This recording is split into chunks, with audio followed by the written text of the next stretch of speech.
चलो स्टार्ट करने का।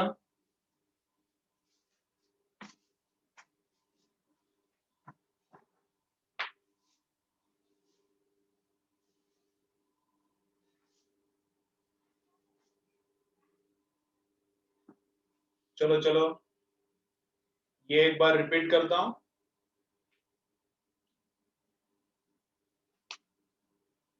चलो फटाफट ज्वाइन हो जाओ, कितना टाइम लग रहा है।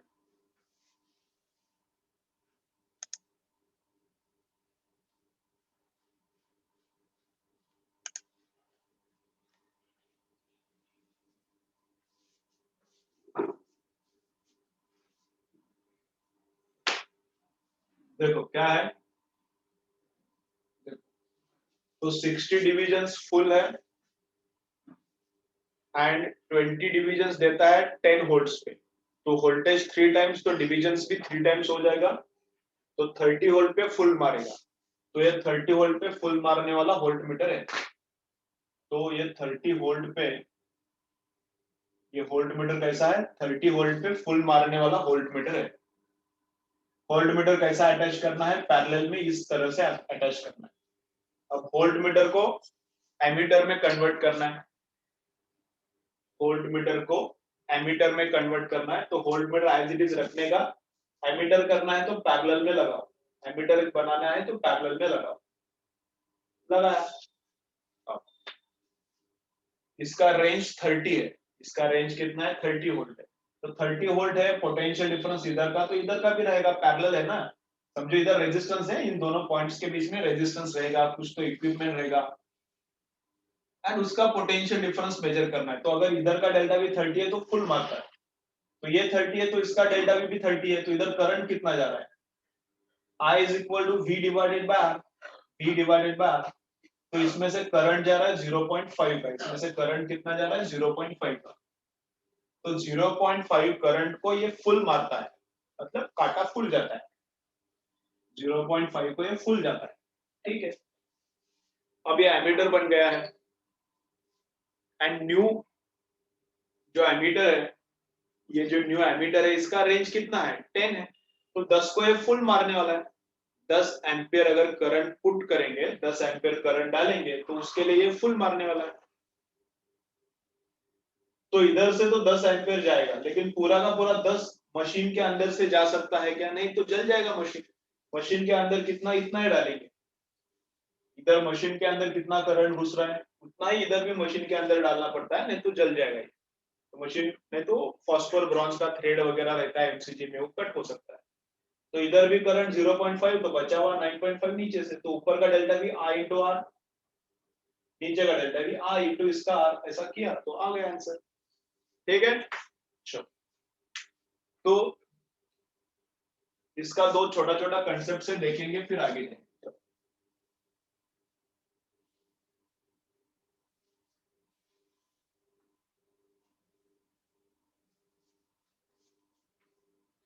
ठीक है, क्या है तो वो कंसेप्ट।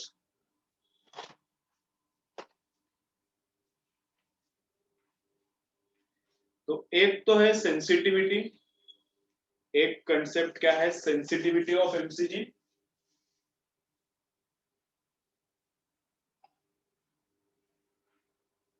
तो सेंसिटिविटी रहता है current sensitivity D theta upon D are. Current, चलो करंट सेंसिटिविटी क्या रहता है एमसीजी का, ये सिंपल पार्ट है, इसके ऊपर भी क्वेश्चन आ सकता है, तो ये सिंपल है।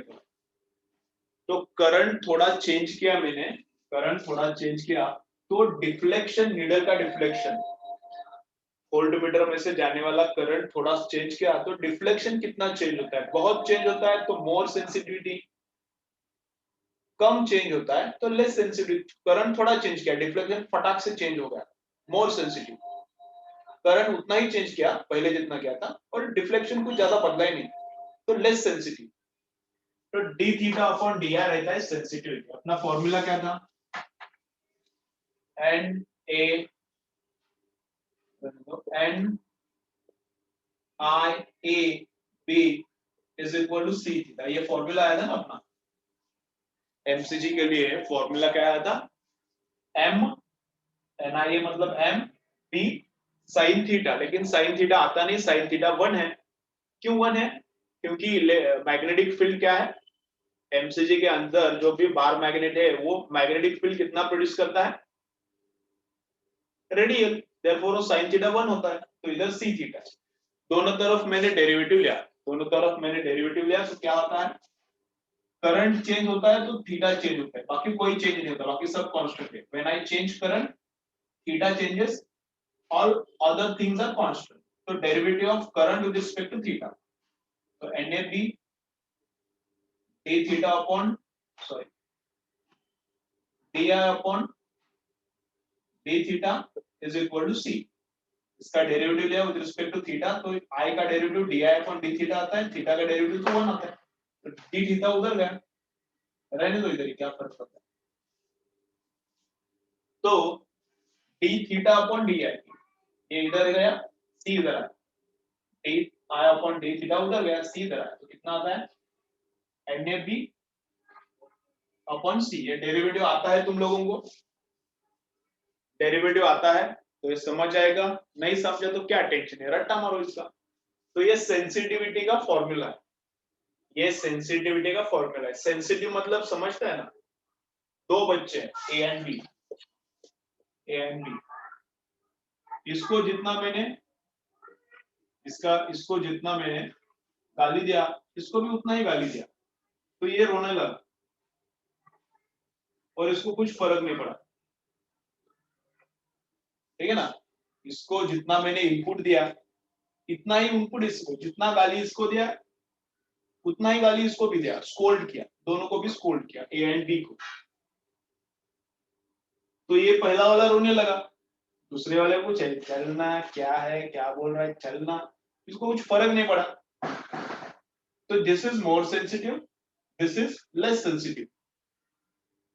इनपुट उतना ही दिया दोनों को, इनपुट उतना ही, आउटपुट इधर ज्यादा मिला, तो ये सेंसिटिव है। तो सेंसिटिव मतलब क्या, इधर इनपुट क्या है, इधर इनपुट क्या है, करंट है, इधर इनपुट क्या है, करंट है, और करंट थोड़ा चेंज किया तो थीटा चेंज हो जाएगा, आउटपुट क्या है, थीटा है।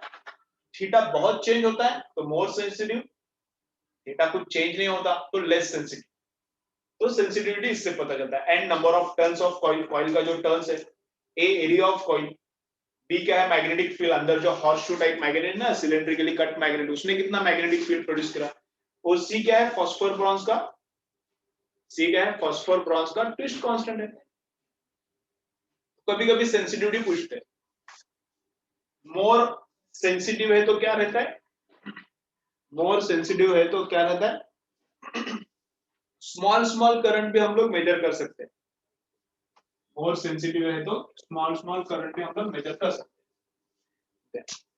ये एमीटर का सेंसिटिविटी है, किसका सेंसिटिविटी है, एमीटर का।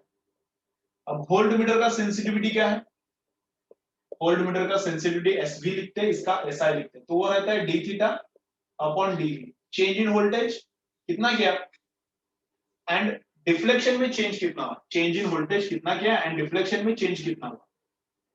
तो इसको हम लोग ऐसा भी लिख सकते हैं, V को R इंटू आर, वोल्टेज को क्या लिख सकते हैं, आर आई, और आर जो रेजिस्टेंस से बाहर आता है, V को आर आई और आर जो रेजिस्टेंस से डेरिवेटिव के बाहर, और अंदर बचता है डी आई, और D theta upon D I क्या है, D theta upon D I क्या है, ऐसा है।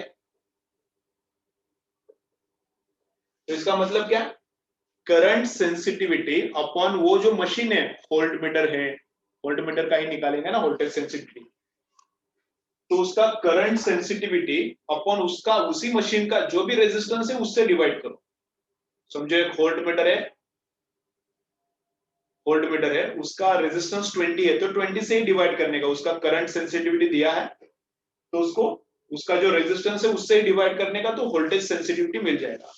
तो कैसा आता है, NAB बाय C, वही फॉर्मूला सेम, करंट सेंसिटिविटी का divided by R।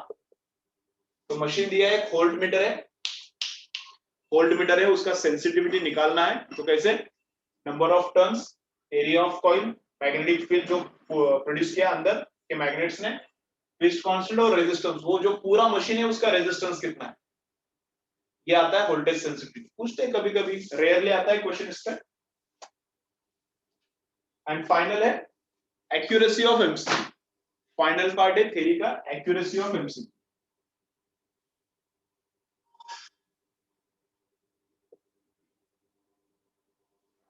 Final part क्या है? Accuracy of MCQ.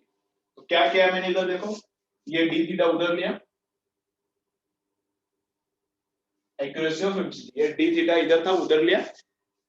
अब दिस डिवाइडेड बाय दिस, ये नीचे का डिवाइडेड बाय ऊपर का, सब कैंसिल होता है, डी आई बाय आ जाता है, और उधर का भी सब कैंसिल होता है, डी थीटा बाय थीटा आता है। ठीक है। अब एरर कम, एरर किस में होगा? एरर किस में होगा? जो मेजर करने का है उसमें एरर होगा। क्या मेजर करने का है? ये गैल्वानोमीटर यूज करके मेजरमेंट किसका चल रहा है? करंट का। तो ये है एरर इन करंट, ये है ओरिजिनल करंट, ये है fractional error in current, absolute error in current, fractional error in current. तो this fractional error in current is equal to fractional error in theta. Fractional error in current is equal to fractional error in theta. Theta का error upon theta. तो जितना बड़ा theta, generally D theta क्या रहता है? Angle measure करते हुए, जो एंगल है डायल पे नीडल ने एंगल कुछ तो डिफ्लेक्ट हुआ है नीडल, तो डायल पे एंगल मेजर करते वक्त आंख में प्रॉब्लम है, या फिर मेरे स्पेक्टेकल्स में प्रॉब्लम है, या फिर वो मशीन के नीडल में थोड़ा प्रॉब्लम है, तो डी थीटा एंगल मेजर करते वक्त जो एरर होता है वो जनरली फिक्स रहता है। एंगल मेजर करते वक्त जो एरर होता है वो जनरली फिक्स है, डी थीटा। तो जितना बड़ा एंगल है, जितना ज्यादा डिफ्लेक्शन हो रहा है, उतना ये छोटा, मतलब उतना ही ये छोटा।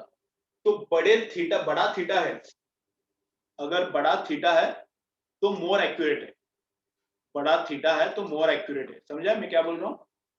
अगर डिफ्लेक्शन ज्यादा है तो उस रीडिंग का एक्यूरेसी ज्यादा है, डिफ्लेक्शन कम है, डिफ्लेक्शन कम है तो एक्यूरेसी कम है। तो डिफ्लेक्शन इंक्रीजेस, ये याद रखो, deflection increases, accuracy increases. Sensitivity इस पे डिपेंडेंट है, नंबर ऑफ टर्न्स बढ़ गया तो सेंसिटिविटी बढ़ता है, मैग्नेटिक फील्ड बढ़ गया तो एरिया बढ़ गया तो भी बढ़ता है, ट्विस्ट कांस्टेंट बढ़ा तो सेंसिटिविटी कम, रेजिस्टेंस बढ़ा तो भी वोल्ट मीटर का सेंसिटिविटी कम। ये वोल्ट मीटर का है, ये एमीटर का है। एक्यूरेसी है ऐसा है, ये एरर का है, फ्रैक्शनल एरर इन करंट, ये fractional error in theta. Theta जितना बड़ा, डिफ्लेक्शन जितना बड़ा, ये छोटा, ये भी छोटा। डिफ्लेक्शन जितना बड़ा ये छोटा, ये मतलब ही ये है। तो डिफ्लेक्शन बड़ा है तो मोर एक्यूरेट रीडिंग होगा, डिफ्लेक्शन छोटा है तो लेस एक्यूरेट रीडिंग होगा। ठीक है, चलो इसका भी स्क्रीनशॉट मारो। अब इसमें क्या सब सिंपल सिंपल है, इसमें क्या सब सिंपल सिंपल है। कन्वर्जन का और एक दो न्यूमेरिकल्स करेंगे, टाइम है थोड़ा। कन्वर्जन के क्या करेंगे, और एक दो न्यूमेरिकल्स करेंगे। देखता है समझता है क्या? समझा तो अच्छा है, नहीं समझा तो क्या कर सकते।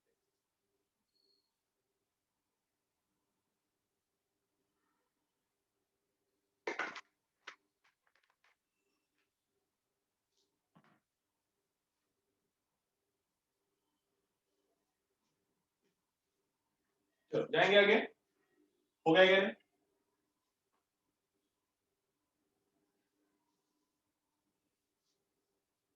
स्क्रीनशॉट मारा।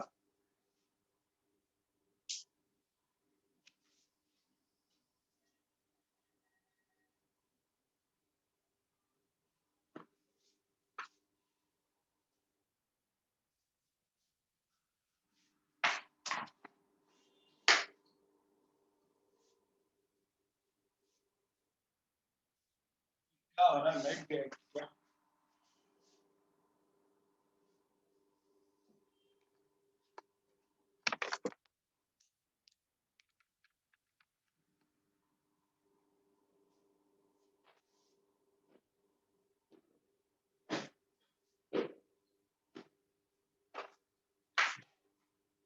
चार्जिंग में थोड़ा प्रॉब्लम आ रहा है। चलो अब क्या करेंगे, और एक न्यूमेरिकल करते हैं।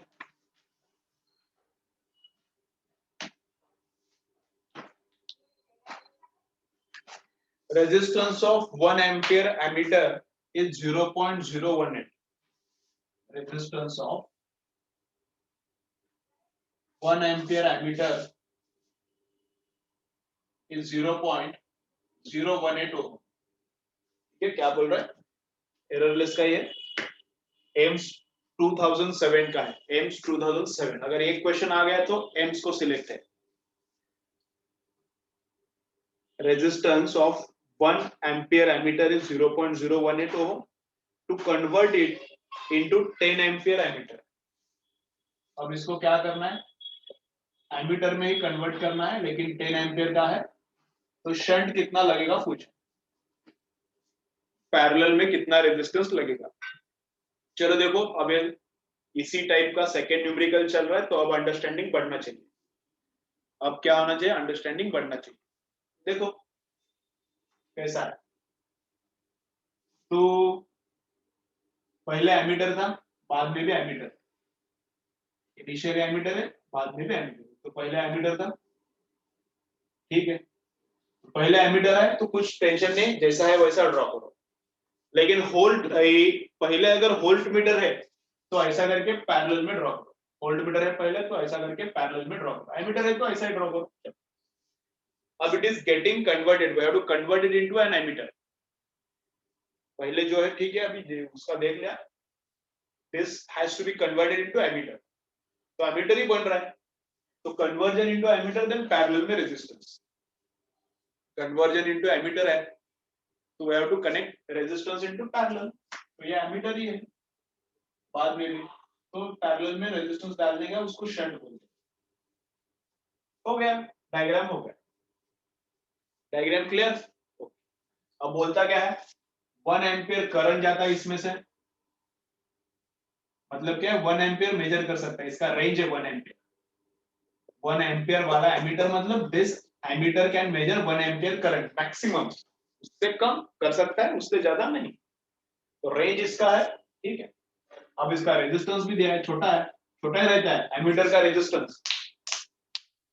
एमीटर का रेजिस्टेंस कितना होना चाहिए? आइडियली 0। एमीटर का रेजिस्टेंस आइडियली 0 रहना चाहिए, लेकिन रियल लाइफ में तो 0 नहीं रहता, थोड़ा बहुत रहता है, ऐसा ऐसा थोड़ा बहुत रहता है, ये छोटा ही है, इतना रहता है। अब रेजिस्टेंस जितना ज्यादा उतना क्या करेगा? खराब करेगा वो एमीटर का। एक मिनट, बच्चा चिल्ला रहा है मेरा।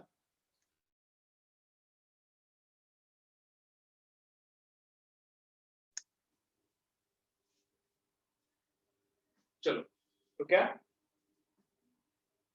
रियल लाइफ में लेकिन रेजिस्टेंस थोड़ा बहुत रहता है। अब जितना रेजिस्टेंस ज्यादा एमीटर का, उतना वो खराब रीडिंग देता है।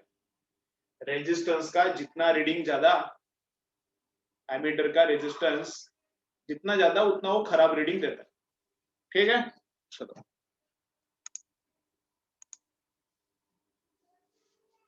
तो रेजिस्टेंस अब कितना दिया है? 0.01 है, तो इतना करंट तो फुल डिफ्लेक्शन मारता है, रेजिस्टेंस अब इतना है। अब इधर रेजिस्टेंस कितना रहेगा? उतना ही रहेगा। मशीन में कुछ हम लोग हाथ नहीं लगाने का, मशीन के अंदर कुछ टच नहीं करने का, बाहर से रेजिस्टेंस लगाओ, चलता है। अब इसका नया रेंज कितना है? नया रेंज कितना है? 10 एम्पियर है। नया रेंज कितना है? 10 एम्पियर। तो 10 एम्पियर को फुल मारना चाहिए, 10 एम्पियर करंट डाला तो ये फुल जाना चाहिए। लेकिन इसके अंदर 10 एम्पियर डाला पूरा का पूरा, तो जल जाएगा, ये पूरा उसका अंदर का जल जाएगा, वो अंदर का थ्रेड वगैरह फॉस्फोर ब्रॉन्ज एकदम छोटा रहता है, खराब हो जाएगा। तो इसके अंदर कितना करंट जाना चाहिए? इसका करंट का कैपेसिटी 1 एम्पियर ही है, ज्यादा करंट नहीं ले सकता। तो 10 एम्पियर नया रेंज अच्छा है, तो उसके अंदर 1 एम्पियर डालो, बचा हुआ बाईपास करो, ये 1 एम्पियर ही ले सकता है। पहले डायग्राम में जो करंट है इधर भी वो इतना ही। मशीन के अंदर दिखा है ना, current through machine same. Current through machine क्या रहता है? मशीन मतलब ये पार्ट, गोल वाला पार्ट, ये मशीन है, एमसीजी है, उसके अंदर करंट क्या है? सेम। पहले भी 1 था, अभी भी उसके अंदर 1 डालो, बाकी का बाईपास करो, हो गया। अब ओम्स, अपर डेल्टा भी एंड लोअर डेल्टा भी सेम। ऊपर का डेल्टा भी आई इंटू आर, ऊपर का delta V I into R, नीचे का delta V again I into R, करो, हो गया, शंट मिल गया, कितना है देखो। चलो अब तो क्लियर हुआ होगा ऐसा लग रहा है मुझे, एकदम इजी है। ठीक है, चलो स्क्रीनशॉट मारो, आगे जाएंगे, कैलकुलेशन क्या करो तुम।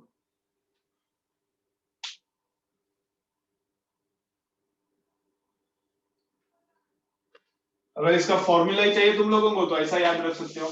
वन मतलब क्या है, आईजी पहले का रेंज, ये मतलब क्या है, गैल्वानोमीटर में जो भी पहले था उसका रेजिस्टेंस, ये मतलब पहले का रेंज, ये मतलब पहले जो रेजिस्टेंस था वो इज इक्वल टू 9 मतलब क्या रहता है, आई माइनस आई जी, नीचे से कितना करंट जा रहा है तो आई मतलब नया रेंज, आई मतलब नया रेंज रहता है, माइनस आई जी मतलब पुराना रेंज, आई माइनस आई जी इधर से करंट, और यस मतलब शंट। फॉर्मूला ही रट्टा मारना है तो रट्टा मार के देखो कितना आता है उस पे।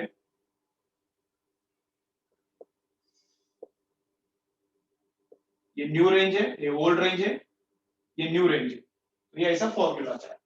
ये ओल्ड रेजिस्टेंस है, यस जो है वो पैरेलल रेजिस्टेंस है।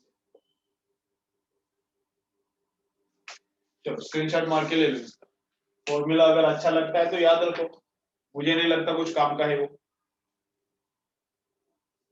सब अंडरस्टैंडिंग से काम होता है।